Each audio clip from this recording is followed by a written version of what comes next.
بسم اللہ الرحمن الرحیم۔ بعض لوگوں کو دیکھا گیا ہے کہ جب بھی کوئی نیا سائنسی نظریہ سامنے آتا ہے یا دنیا کے اندر کوئی بڑا واقعہ بڑا حادثہ پیش آتا ہے تو وہ یہ دعویٰ کرنا شروع کر دیتے ہیں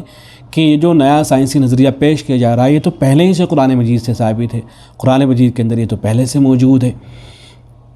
اور پھر زبردستی قرآن مجید کی کسی آیت کو اٹھا کر اسے وہ جو نیا نظریہ پیش کیا گیا ہے اس پر منطبق کرنے اور اس پر چسپاں کرنے کی کوشش کی جاتی ہے۔ ظاہر یہ بالکل غلط طریقہ ہے، اس لیے کہ قرآن مجید کو اس لیے نازل نہیں کیا گیا ہے،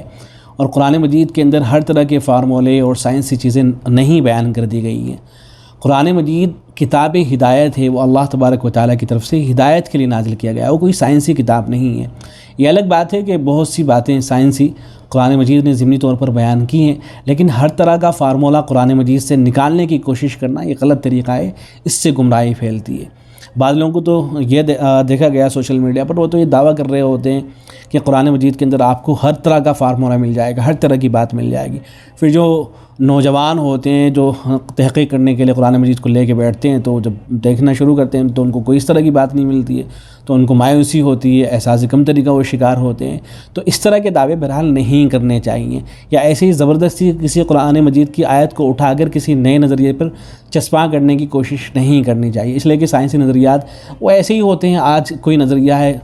کل کچھ اور نظریہ آ جائے گا، وہ پہلے والا بدل جائے گا، لیکن قرآن مجید تو قیامت تک کے لیے ہے، تو اس لیے ہر نئے نظریے کے اوپر قرآن مجید کی آیت کو منطبق کرنے کی کوشش کرنا یہ صحیح نہیں ہے۔ دیکھیں حضرت شیخ الاسلام مفتی تقی عثمانی دامت البرکاتہ علیہ کیا فرما رہے ہیں۔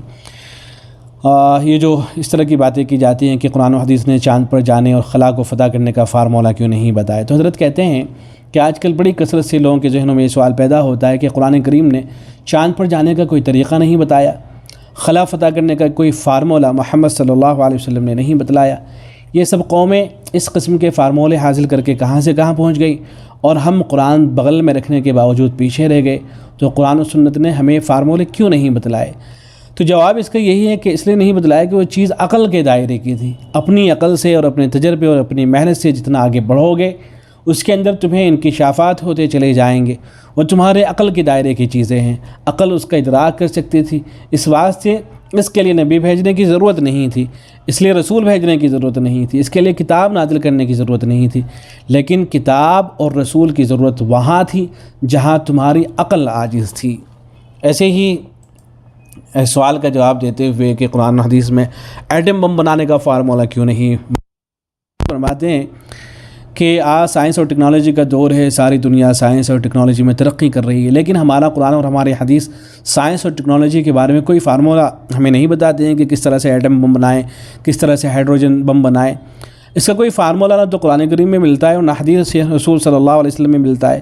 اس کی وجہ سے بعض لوگ احساس کمتری کا شکار ہو جاتے ہیں کہ صاحبو دنیا چاند اور مریخ پر پہنچ رہی ہے اور ہمارا قرآن ہمیں اس بارے میں کچھ نہیں بتاتا کہ چاند پر کیسے پہنچے۔ اس کا جواب یہ ہے کہ ہمارا قرآن ہمیں یہ باتیں اس لیے نہیں بتاتا کہ وہ دائرہ عقل کا ہے، وہ تجربے کا دائرہ ہے، وہ ذاتی محنت اور کوشش کا دائرہ ہے۔ اللہ تعالیٰ نے اس کو انسان کے ذاتی تجربے، عقل اور کوشش پر چھوڑا ہے کہ جو شخص جتنی کوشش کرے گا وہ عقل کو استعمال کرے گا، اور عقل کو استعمال کرے گا، تجربے کو استعمال کرے گا، اس میں آگے بڑھتا چلا جائے گا۔ قرآن آیا ہی اس جگہ پر ہے جہاں عقل کا دائرہ ختم ہو جاتا ہے، عقل اس کا پوری طرح ادراک نہیں کر سکتی۔ ان چیزوں کا ہمیں قرآن کریم نے سبق پڑھایا ہے، ان چیزوں کے بارے میں ہمیں معلومات فراہم کی ہے، لہذا اسلامائزیشن آف لاز کا سارا فلسفہ ہے کہ ہم اپنی پوری زندگی کو اس کے تابع بنائیں۔